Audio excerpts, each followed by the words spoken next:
Los servicios públicos. Las empresas de servicios domiciliarios fueron totalmente nacionalizadas durante la década de los 70 en el siglo XX y pues sustentaron buena parte de la inversión pública hasta los 90. Las privatizaciones en el ámbito local fueron favorables a la inversión pública, ya que estos absorbieron activos mal manejados y los gastos de capital se pudieron elevar considerablemente, pero sin embargo en el ámbito nacional las privatizaciones solo contribuyeron a llenar los huecos generados por el creciente desbalance fiscal del sector público no financiero, lo cual emitió el poder remontar radicalmente la inversión pública.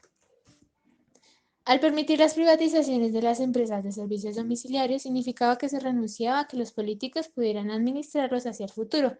El sector eléctrico en Colombia presenta un índice de privatización del 70% de la generación, 50% de la distribución, pero solo el 10% de la transmisión, que está controlada por dos empresas que, siendo propiedad de la nación, son capturadas por los políticos y fuerzas vivas de una determinada región.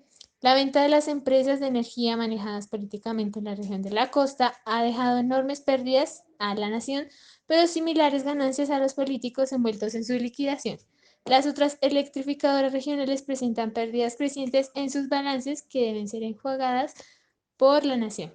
¿Qué es el clientelismo? El clientelismo se define como un intercambio de favores en donde las personas que se encuentran en cargos políticos se encargan de regular la concesión de prestaciones por medio de su función o labor pública a cambio pues de apoyo electoral.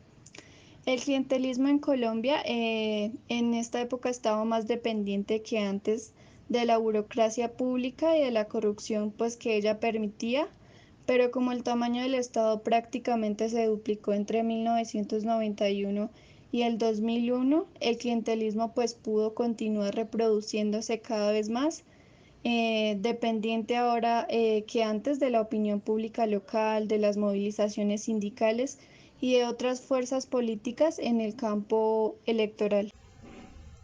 La interpretación de la Constitución. Algunos de los magistrados de la Corte Constitucional debilitaron los elementos liberales que eran contenidos de la Ley de la Nación. Estos también reforzaron los temas introducidos por los sectores socialdemócratas y conservadores. Esto hizo que una interpretación enfatizara los derechos de los ciudadanos y debilitara los deberes. El artículo 1 de la Constitución culmina con la definición de un Estado el cual busca la prevalencia del interés general. El artículo 2 tiende a afirmar que un fin esencial de Estado promueve la prosperidad ejemplar. Esto quiere decir que coincide con la definición de eficiencia. La eficiencia política se genera o hay cuando el gobierno democrático le brinde a una creciente una proporción de cuya población estableciendo un proceso de la toma de decisiones. Este también elimina la capacidad caprichosa del soberano. Hugo Palacios Mejía relaciona el concepto de eficiencia económica y lo integra con el fin de Estado de la prevalencia del interés general y también el de promover la prosperidad general. Uniendo estas dos definiciones de eficiencia, se tendría en cuenta que una norma es eficiente cuando aumenta el bienestar de la mayoría, lo cual es logrado en la medida en la que la mayoría intervenga en la toma de decisión que le dé al cuerpo. Esto da el significado de que las decisiones ineficientes y las decisiones redistributivas debilitan el ideal constitucional colombiano tanto política como económicamente. Prácticamente los países democráticos no permiten que sus cortes puedan decidir sobre las asignaciones de gasto público porque esa es una función de los poderes elegidos. Si se piensa tomar una decisión sobre gasto público, se basa tomado en el recinto donde todos los intereses que están afectados puedan pronunciarse y no hay otro distinto en una democracia que el Congreso.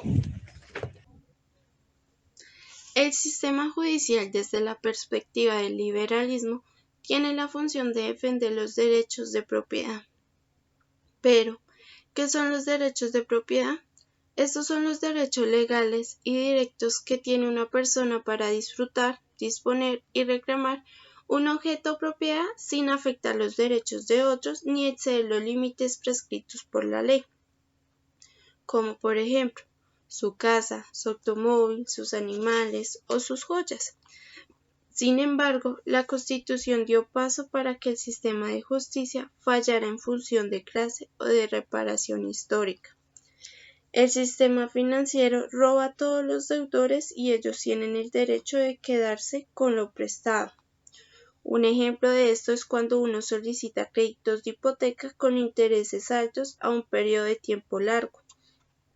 Si por alguna razón usted no puede seguir pagando las cuotas, le quitan la casa y el banco se queda con lo que uno pagó y con la casa.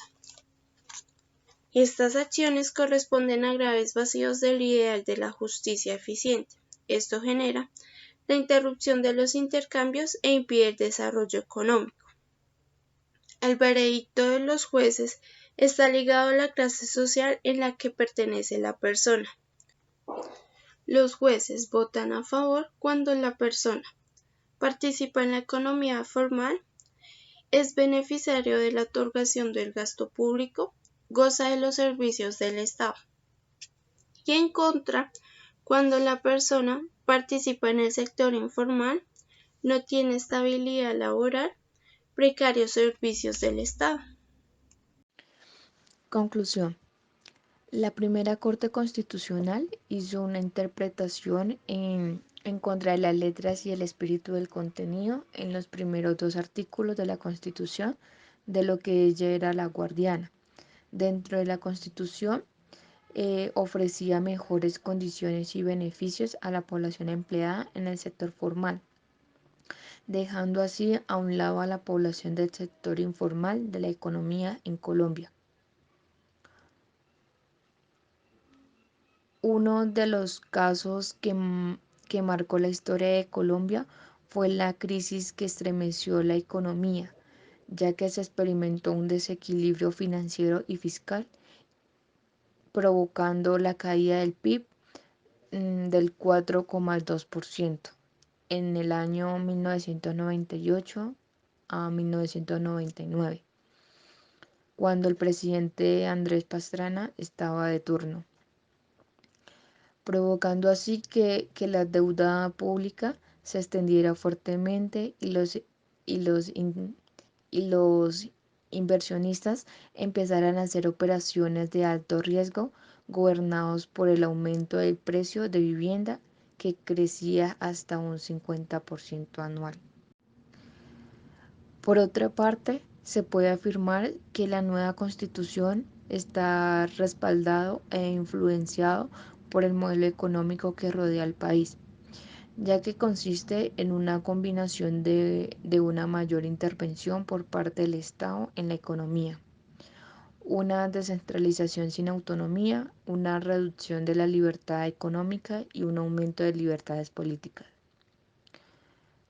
Por ejemplo, actualmente los colombianos han aceptado en parte el aumento de los gastos públicos, por eso han aumentado los impuestos y contribuciones, pero no en la proporción ideada por los magistrados y políticos. Sin embargo, en la nueva Constitución faltó ampliar los derechos de propiedad y hacer realidad la igualdad de oportunidades mediante una reforma agraria y con la universalización de una educación de buena calidad.